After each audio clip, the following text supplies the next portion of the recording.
Babadook by Toland. Toland, a widely recognized as one of the most talented and influential figurative sculptors in the world. Who'll start me off at $15,000 on this? 15,000 has been now 20. Last chance to have the conversation starter of the year. Sold $20,000, number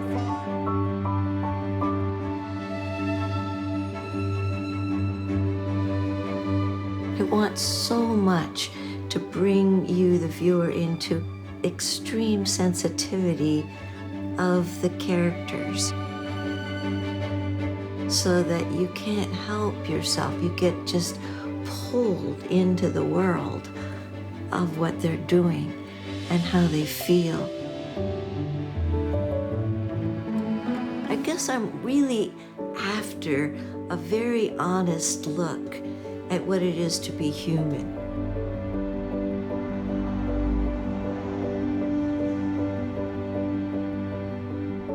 Well, people have said that my work makes them uncomfortable and that it's edgy and disturbing. I never set out to make edgy work. I knew that Tantrum, I knew that was going to be edgy work because she was having a tantrum. And I knew it was an old woman, me, having this tantrum, and I knew if you walked in on an old woman having a tantrum, it would be disturbing, probably. So I kind of knew that would be that case. Like a refugee, I just think of it as poignant and sad. All of the children with albinism is the same thing, is poignant and sad, and the subject matter is edgy. But the pieces are so reflective, I thought. I try to tell the truth about what it is to be human and vulnerable. And the vulnerability that I'm interested in probably does at some point make people a little edgy, I think. She allows us this chance, this opportunity to look and face our own humility, our own humanity, and the humanity of the world. It is unmasked. She allows us to have a very intimate encounter with these very human-like characters that she's creating, almost in a way that completely replicates the kind of interaction that you could have with a human being with a very specific story. The side of Tip that comes out in the work is this tremendously thoughtful and sometimes troubled take she has on people, the human condition. I've been influenced so much, and I can identify with so many people, so many characters, really. I seem to gravitate towards people sort of on the fringes of society. I always felt like it was the uncooler people that would allow you to see them and see their vulnerability. Her mission is to offer truth. She's more interested in communicating the larger idea and the universality of the experience.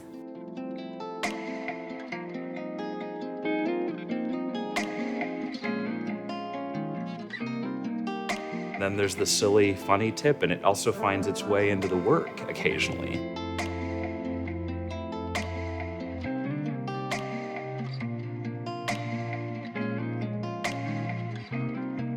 She is a terrific cartoonist. She's very aware of her foibles, her follies, her idiosyncratic ways. She has this stubbornness that I think is really essential in the artistic spirit. It's like she's wired to be an artist. So many of her pieces are very self-referential. I mean, they're self-portraits. They're not disguised at all. They're all projections of herself. You know, the nudity in her pieces, I mean, that's Tip. And I'm not afraid to show nakedness. I'm not afraid to show just the down and dirty stuff of being human. I like that actually, and that's what sort of I'm overly interested in. Just don't pretty it up, just say it like it is. And so I know that lives in me.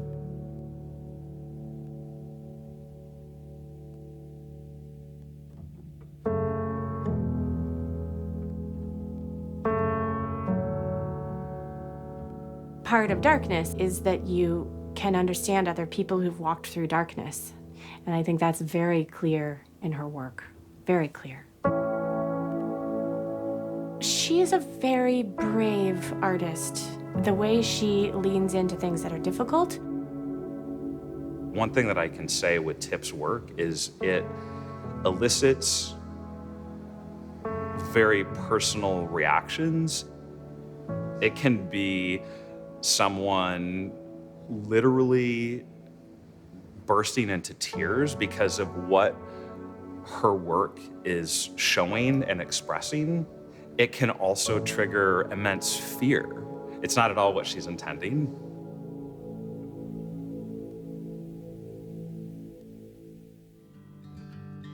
Conceiving the piece, it's very heartfelt. Her work comes from such a place of internal integrity, so that whenever she creates a piece, it's with the intention of needing to make that piece. So I trust myself and I'm just grabbed by something and held. It's something that compels me to make work, because for me, it needs to be made because I have an emotional driving, something in me needs to, it's really driving me. And I feel often very tenacious about making the work. So that tenacity might be in the work, probably is. So initially, the origins of these things have to kind of go through a sort of a screening before they can just sort of begin. At first, it's a very emotional and, thoughtful origin. Once the idea's there, then comes all the engineering. How am I going to actually get this thing made? I'm long separated from the original emotional feeling of this. However, when I get to their face and their gesture, all of that really has to resonate. If that doesn't resonate right off the bat in the early sculpting, it's there, and I can tell if this thing is going to live or not. In the painting and in the sculpting of the face particularly, and the painting of that, all of those considerations were how fair, the skin tone, the hair color, all participate in bringing this character into being. So there's a lot of decision making along the way that I haven't necessarily figured out right at the onset, that'll occur to me as we go down, like, no, she can't have darker hair. She's too frail. She needs to be able to be sunburned more easily, something like that. The characters will tell me, it's like I wouldn't be caught dead in those shoes. Why would you put me in mustard? Get over that. But I often feel that I know them so well by the end of this long process of bringing them about. So much so that I'll get like their childhood. What was your child? How did you grow up? And their back history, so that I can know what made them who they are today. Even though they're stand-ins for me, they're also their own character. I went through hypnotherapy for a long time. And the whole idea of this hypnotherapy was to bring all these pieces of you and have them meet each other. And I thought this was the greatest thing in the world, because I had all kinds of interior characters that all could show up at these meeting tables and weigh in what they were trying to do to help Tip work out in this world.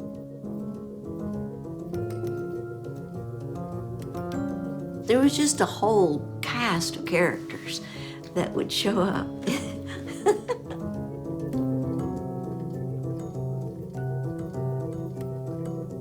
Starting at a pretty young age, she would just sit for long periods of time with photographs of people she found interesting and just draw them.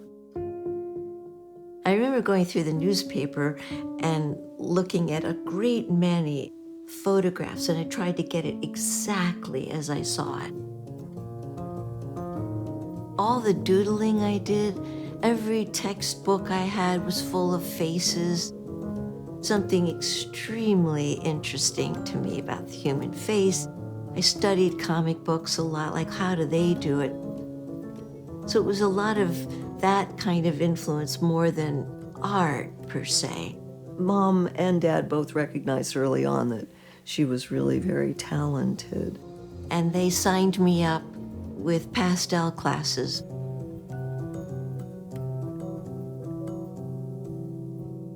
By the time I was in high school, then I was in art school as well, and very, very interested in line quality and how that could describe and speak about edges and age and all of that. Growing up in my family was tricky. My mother is a controlling woman, so it was her way. When she made a decision about what was going to go on, usually she just told you what it was. She rarely asked you. And if it didn't make sense, I would always kind of challenge it and say, well, I don't see why we have to do things that way. And she goes, because I said so. I thought my older sister was just a goody two-shoes, and I thought my younger sister was a wimp, frankly. So I thought, nobody's got any chutzpah. Why does everybody have to follow what she said? So compliant. I think Tip would have loved to have been an only child. Sadly, she had two sisters and then ultimately a younger brother. And I also felt like I might get completely ignored unless I was sort of the bad one. She was never able to get the kind of attention that she wanted. I just was certain as a kid I was not going to be like my mother, and I was not going to agree with her. That's made for butting heads all through my childhood. It was a struggle, ongoing every day, pretty much. Who was gonna call the shots? Who was gonna run the show? Who was gonna be in charge? Finally, when I was 14, she said, one of us has gotta go, and it's not gonna be me. So it was me, and I was put into a boarding school. And at the time, I thought, I knew it. I knew it. I knew she didn't want me. Going to boarding school was, for me, this sort of thrust of independence. And I thought, okay, I'm just going to decide on who I want to be. And I'm going to be Tippy. Goodbye, Debbie. I'm going to be Tippy or Tip. And that's the new me.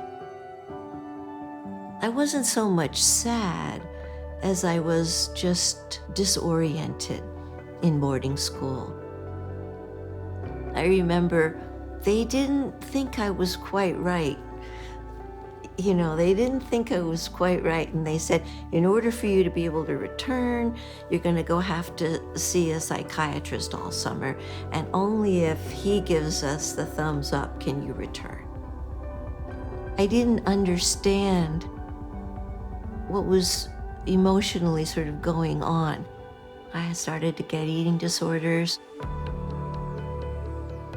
I just wanted to make it through because it was so iffy if I'd even graduate from boarding school. Until the morning of graduation, we didn't know. So no plans were made for college. So by then the bishop said, graduator. I've just sort of assumed I would go on to this junior college. So I went, and it was just the absolute worst fit. But it was in Washington, D.C., which was enormous. It's like coming out from under a rock in boarding school and then noticing that there was a whole world and a war we were fighting and marijuana. And it was like, wow, where have I been? By then, I was really interested in protesting the war, and that was every bit as important to me as going to art school. I also got involved in drugs, which seemed like everybody was doing at that time, 1969. It was a very tumultuous year for me. So much about my identity and finding out who I was, caring about what's going on in the world, and high levels of idealism. I joined this group of hippies, basically, and I met an incredibly important woman in my life. I wondered if I was maybe falling in love with this woman, and I didn't really know. So a great many things came up for questioning that year, so much so that I had something of a nervous breakdown and then went into the hospital when it was hospitalized that summer. I basically couldn't cope, and I was terrified of everything. I was in the mental hospital for about 6 weeks, and I remember it vividly. I remember the people. I remember trying to draw still lifes. But I remember just being in there and seeing the psychiatrist daily and just not knowing how to do life. I didn't want to die, but I couldn't cope and live at the same time. I just needed a big time out. After a relatively brief time in the mental hospital, maybe a month and a half, she decided, that's it. I'm done. I'm out of here.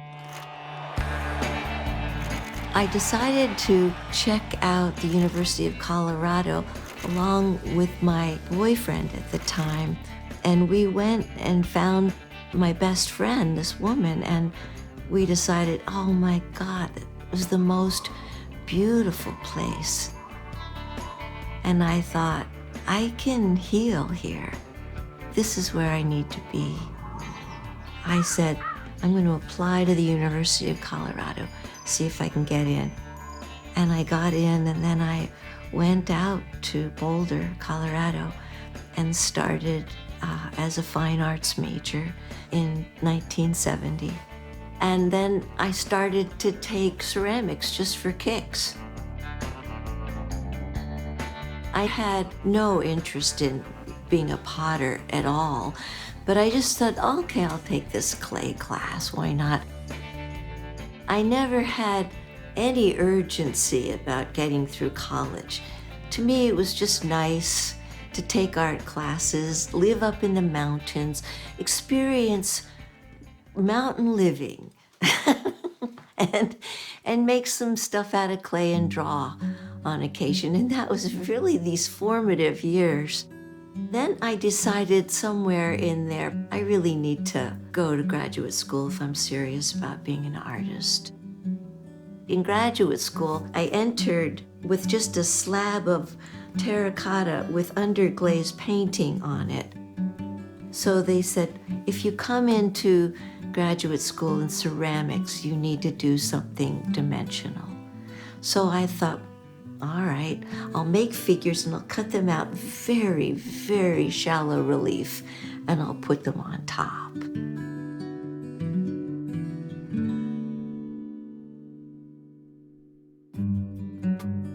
I was all about painting on the clay.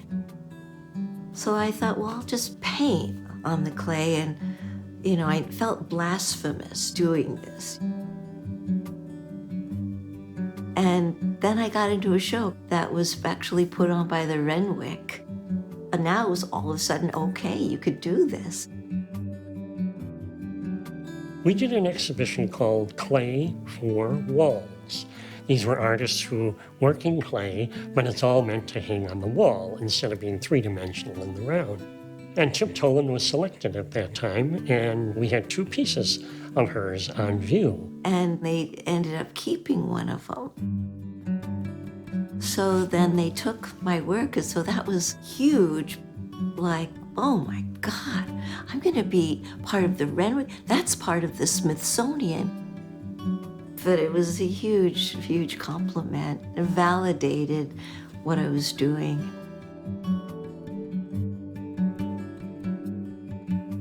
She had come into clay from painting and really didn't know very much about the technical aspects. Then she was doing very simple reliefs, and when she tried something a little more three-dimensional, it was really a struggle for her. And I knew this was going to be a big learning curve, and I knew I'd have to get bad before I was going to get good.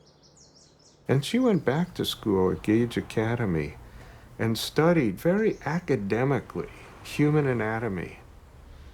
Having to build the skeleton out of clay and then put musculature on it and then cover it with flesh. And I mean, she went through a very intense period.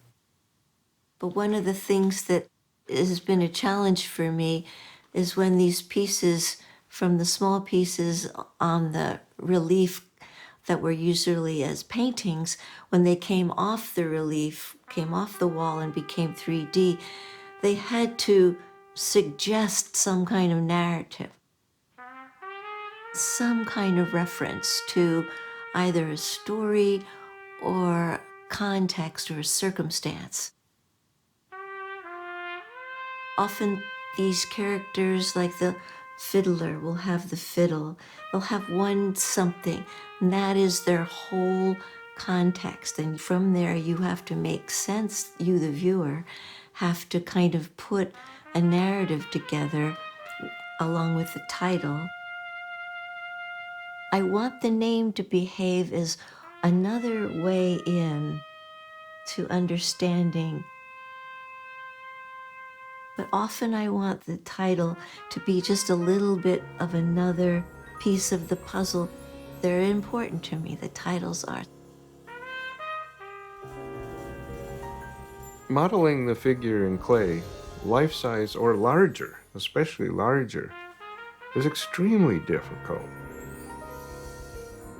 Tip has never been shy about scale. In the beginning, she was using and working on almost kind of a micro scale.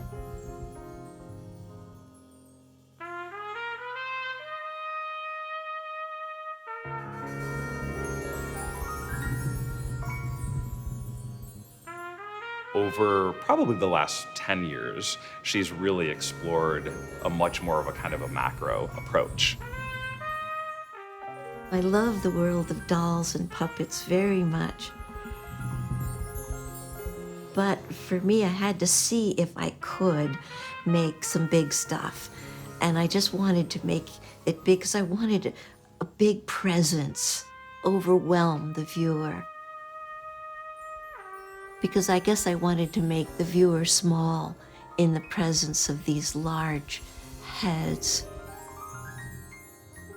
The Children with Albinism series is an excellent example of how she'll use things on an enlarged scale, and as she does in a lot of her work, becomes a champion for not only exposing the vulnerabilities, but also celebrating the strengths. And that's when we'll oftentimes see things on a larger scale so that she can show both sides. I had a show at the Everson Museum up in New York State. But Nancy Margolis, who's a gallery in New York, went up there and saw that show. And based on what she saw from that show, she invited me to show at her gallery. By then I was doing life-size figurative work, including the whistlers were part of that show. I remember feeling extremely embarrassed because it's a double self-portrait and that my father and uncles were all gonna be seeing me naked. And I was thinking, oh God, why didn't I think through this? Tip's inclusion in the Met Brewer show is immensely important and also something that's incredibly well deserved. It gives her work and her as an artist the exposure that I believe she's deserved for a very, very long time. We see her represented in some of the finest museum collections, the Metropolitan Museum of Art, the Smithsonian's Renwick Gallery of Art. Matthew Kangas has the okay to write a review for Ceramics Monthly. It's all kind of come at this crucial point in her career. I am interested in how we're all playing out our purposes in the bigger scheme of things. I can be an artist and it's okay. That's why before I do any piece now, I pray, please make me a brush in your hand. And because the overwhelming question is, how am I gonna do that? What I'm kind of secretly dying to do is be able to be a goofball. I'm a little worried to be as goofy as I feel like being. Part of me just wants to be left alone for 5 years and make stupid stuff. That's really what I want to do.